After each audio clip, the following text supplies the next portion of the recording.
Hello, this is Steve from Beto's Leatherworks. Today's projects are my favorite shoes.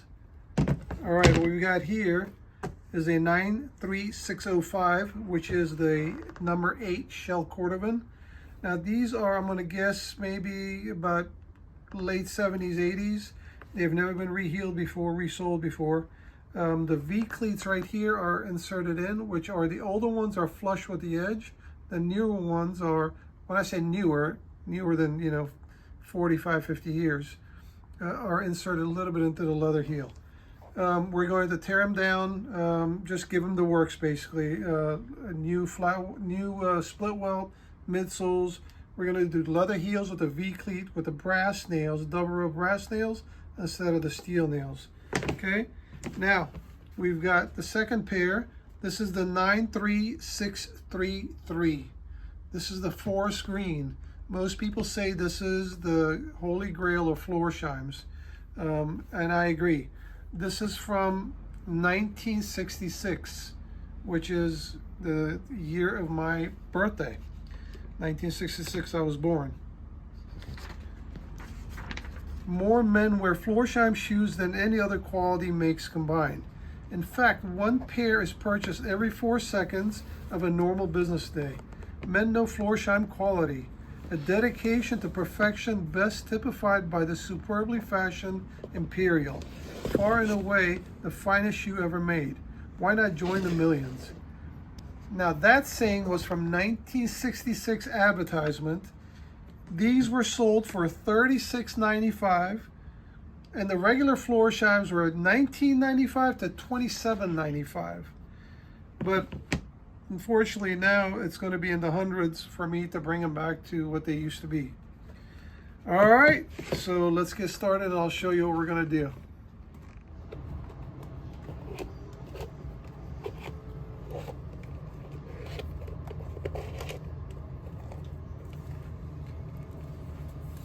Mr. Brianito. Yes, sir. People like you. Everyone does. All right, keep up the good work. So I've got Mr. Brianito, who moonlights as a barista sometimes. He's gonna tear down.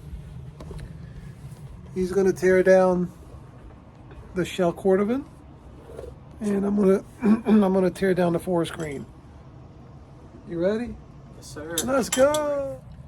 All right. So what did you just do there? Took this top piece off. Okay. So First. we're gonna replace that also, right? Yeah. So just go ahead and take the whole thing off at once. All right. That way you don't waste time, and because some of the some of the heel bases are basically fiberboard or plastic. So we're gonna replace it with leather. Okay.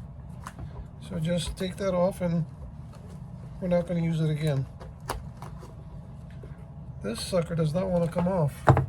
Now what I told him not to do, I'm going to do, because this has been repaired before and there's tons of nails on here. Oh my god.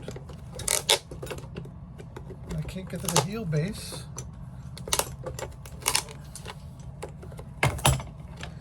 Well, they surely nailed it like it's supposed to be nailed. Man.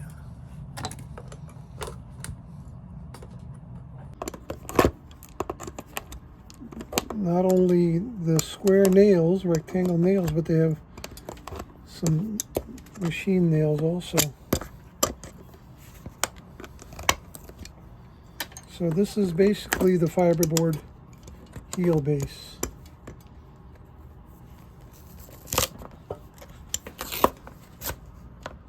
That's all it is.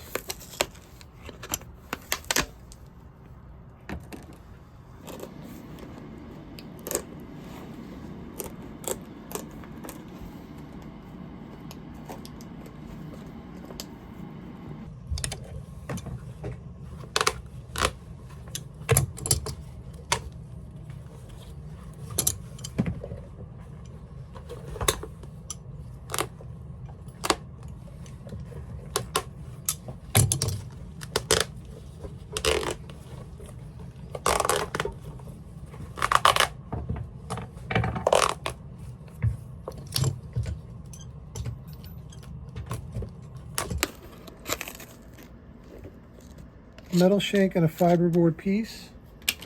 We're going to replace all that, obviously. We're going to put a 3-ribbed shank, and we're going to put a leather cover on top of it. And then we're going to replace all this cork. This cork hasn't seen the daylight for 59 years. That's just incredible. Did I tell you guys that's how old I am? Brian calls me an old fart. Thanks, Brian. Welcome, old fart. Damn, so harsh. Luckily, I got a thick skin, or else I'd be in the corner crying with my thumb in my mouth, tears coming down my face. All right, good. This is coming off pretty good. All right, so you got to do the same thing on yours. Okay, so take that off. Take the shank off. Scrape away the cork. Then we got to remove the welt. And then remove the welt thread. Now you're catching the whatchamacallit. Be careful. You're catching the gemming right there, because that's the beginning and the ending of it. So don't try not to move that. I mean, as old as these shoes are, they're in phenomenal shape. Once they get done, they're going to be in outstanding shape. Resurrection. What do we call it? Florsheim Resurrection? Be a good title. Florsheim Resurrection. Nah. It's like they were dead or something. They weren't dead. They were in an old age home. We just saved them, you know? Cool.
Now, as you can see in the tongue area, it's got a little bit of discoloration there.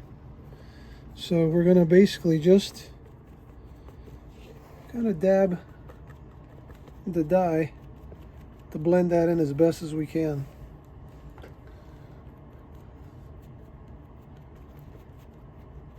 Mixed a little bit dark brown with the olive. And once everything gets conditioned up, it'll blend in much better than what it is now.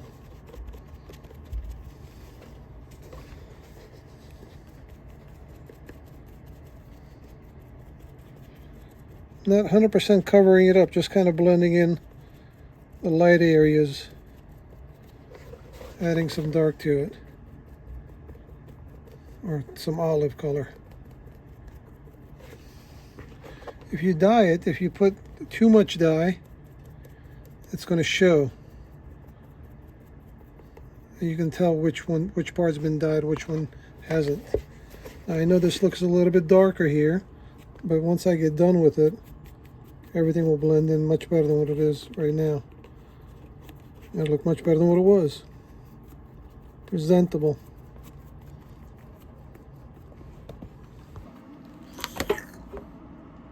Damn, Brian. I think I'm about to call you Master Cobbler. Let's continue. All right, so at this stage on these Forrest green ones, we're going to just to put some Big 4 on it.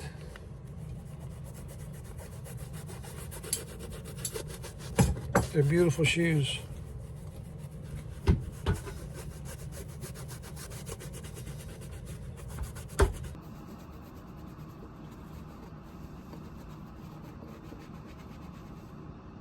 Now we're going to put some conditioners on the inside and outside.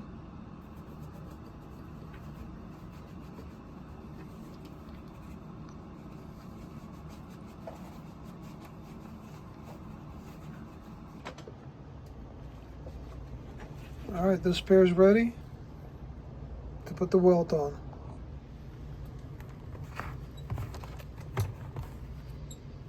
Gorgeous shoes. The other pair, oh, you know who's still working on them. Come on, man. We got to finish this project. Yes, sir. I mean, this year.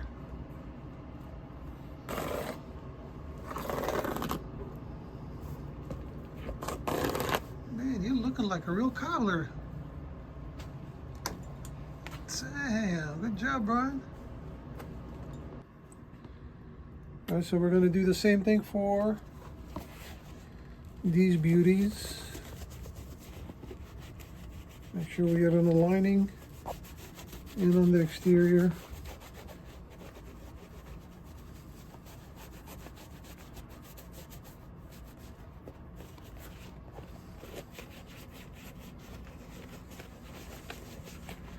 Now both shoes are ready to start welting.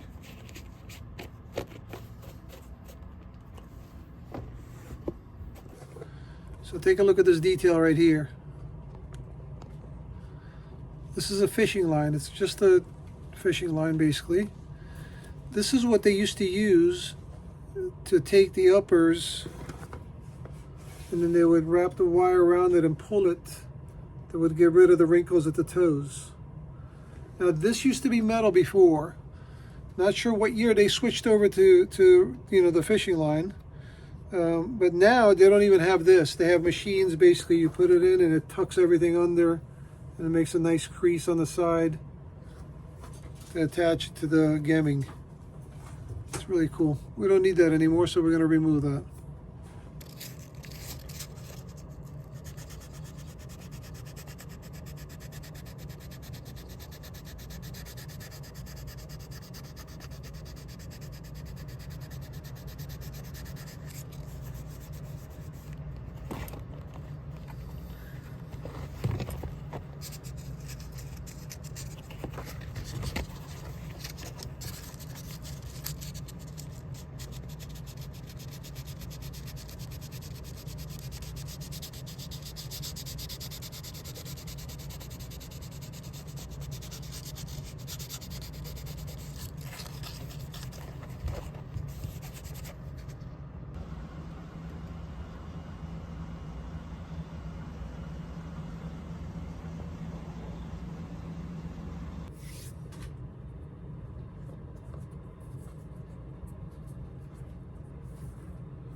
Now this is what we call service.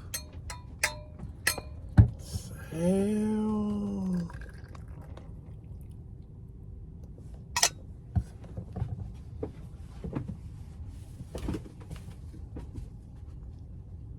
Me liking him. Alright, so once the uppers got cleaned, conditioned, touched up with some color, now it's time to put the welt on. This is a split welt. For those of you who didn't know, it's a piece of leather. They split it, and that's the vertical part that hugs the uppers on the shoe. Now this one I did dark brown. I think that matches that dark brown better with that. That's a little bit lighter here that you see because it's an exposed edge. It absorbs the dye more, but we'll put some more. We'll touch that up once we get done with everything. So we're following the exact same holes that we have from the manufacturer. We don't want to patch up more holes. So if you look here, those are the original holes that welts were stitched on. We're simply going to poke a hole into the new welt like that. And we're going to go in the same hole, just like that.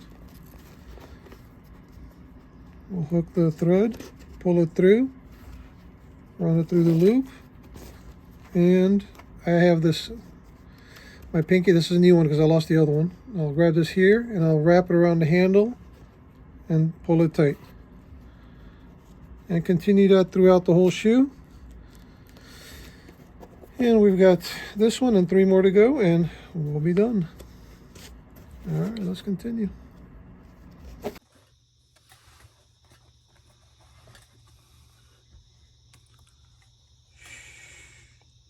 You hear that?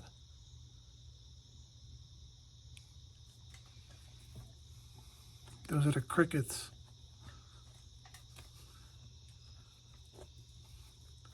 The birds will be awake a little while later.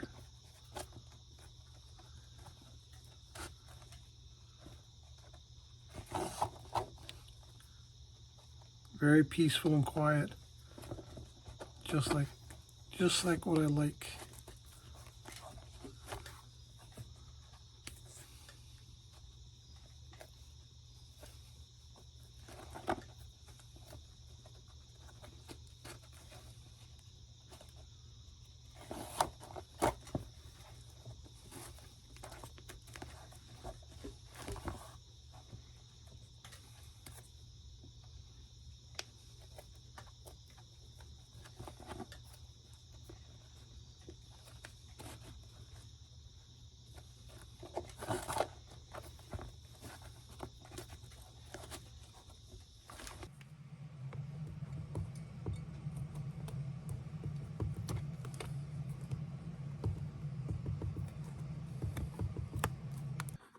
All right, so older Florsheims, especially the shell Cordovans, are notorious for getting cracking where the laces are.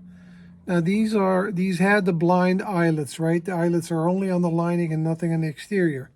What we're going to do today, we're going to put black eyelets from the outside to protect that lace hole there, because we don't want that cracking to continue around there, because once that goes, you're done.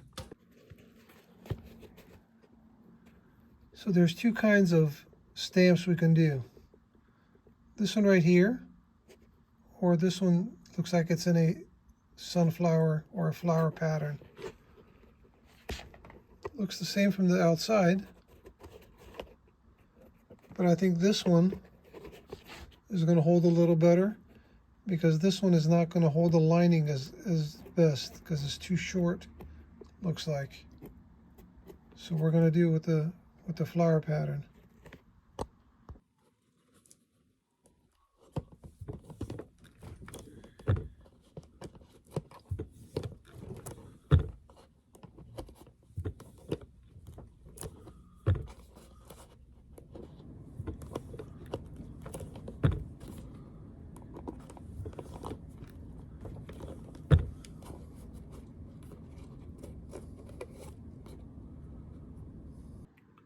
All right, not bad at all, not bad at all.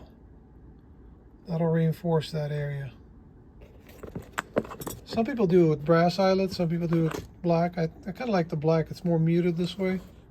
It's not so flashy. I think it goes good with the shoe.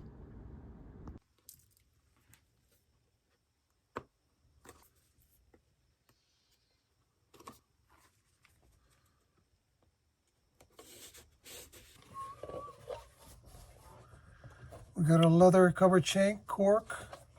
Of course, the 3-rib shank in the middle.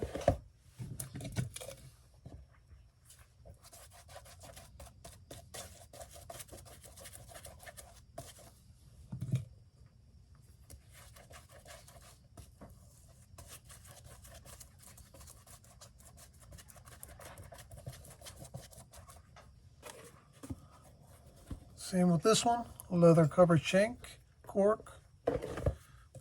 Ready to be glued. Now we're just putting the midsoles on now.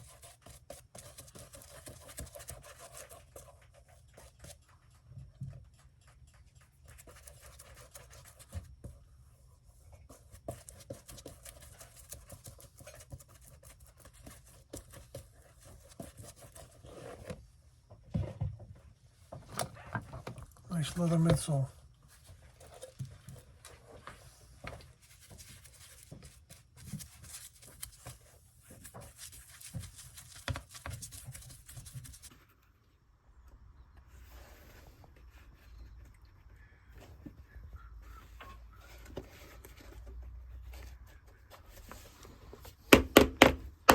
It's not official hammer time, is it? Is it hammer time? Hammer time. Hammer time. Hammer time. All right. It's a, I guess this would be a pre-hammer time.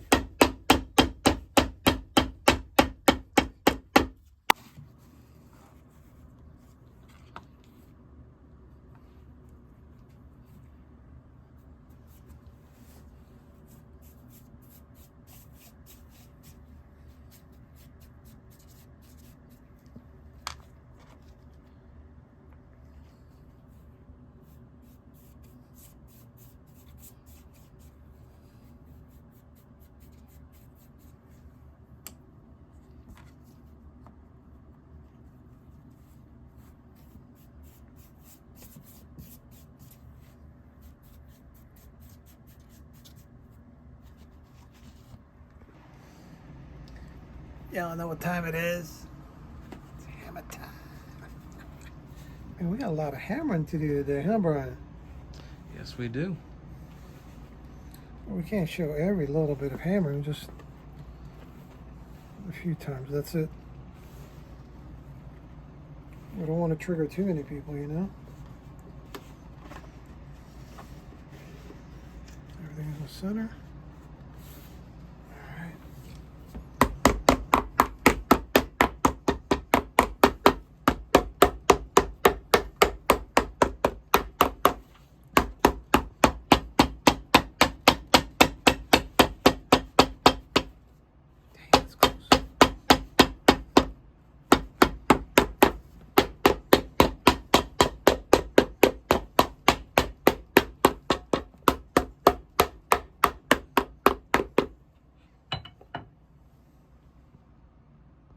All right, so we're going to do this one with red bottom stitches and black stitches on the welt.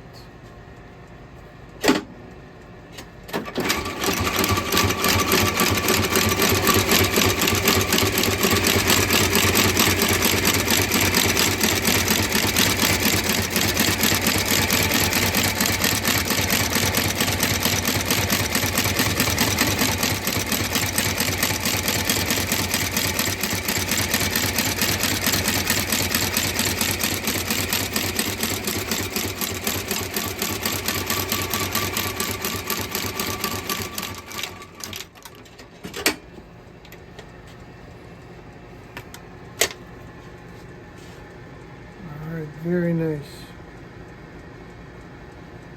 Very, very good.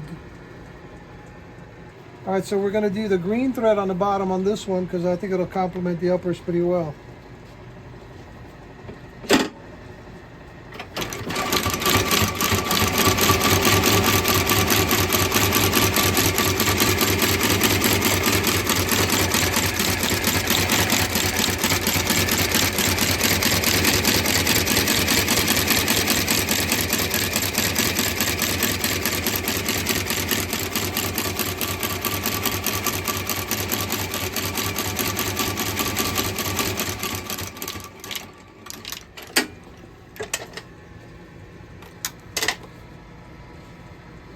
All right, not bad at all.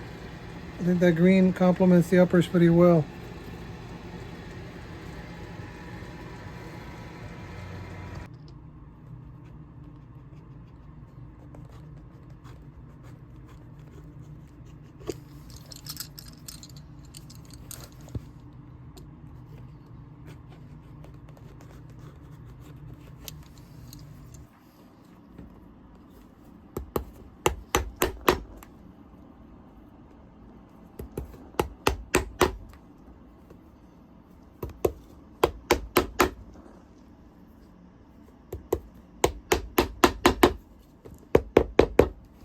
All right, so at this stage, most people, what they'll do is they'll sand the edges and then finish it you know, light hand sanding and burnish the edges on the machine, on the buffer.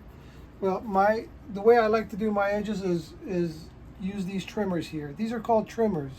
They're blades basically, right? There's 16 blades there, and they spin very fast. Now, to me, the pattern here, it leaves a little bit of lip on the edge of the sole right here. And, you know, most manufacturers do that. I like that. So I choose to finish my edges with a trimmer. I think it just makes it look a lot better than just sanding regular flat surface.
All right, so we've got the green ones here.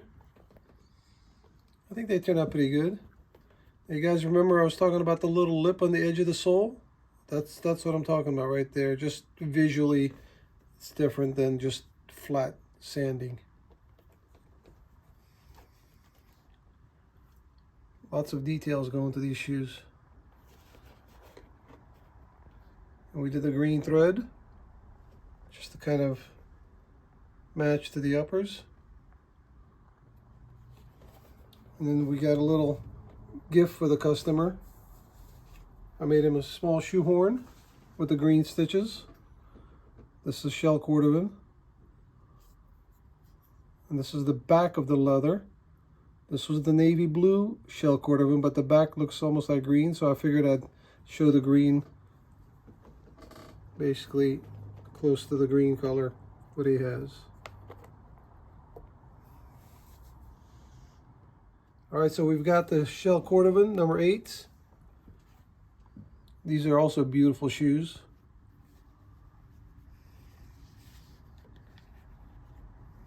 Remember, we put the black eyelets on here just to reinforce the uppers. I think they turned out pretty good. And this customer wanted the leather heel with a V cleat in it, and that's what we gave him. I also did a pair of shoe trees for the gentleman.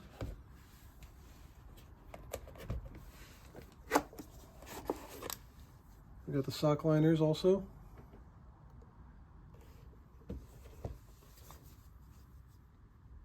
These were a gift from me to him.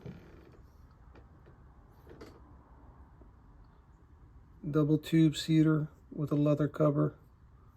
Beto stamp, also the Florsheim stamp. I think I'll be happy. That wasn't part of the deal, but we did it. All right, welcome back. We're done with these projects. Now, these are very special to me because these are one of my favorite shoes, and I love working on these.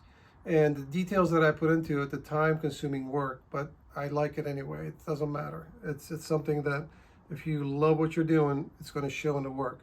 The burgundy was $863. The green one was $780, if I'm not mistaken. And I know that might be, some people might be sticker shocked, but there's a lot of detail that goes into this. And once these are done, these will last another 20 years, if not more, if you take care of them. All right, well, I appreciate it, and thank you for joining me, and we'll see you guys again on the next project. Take care.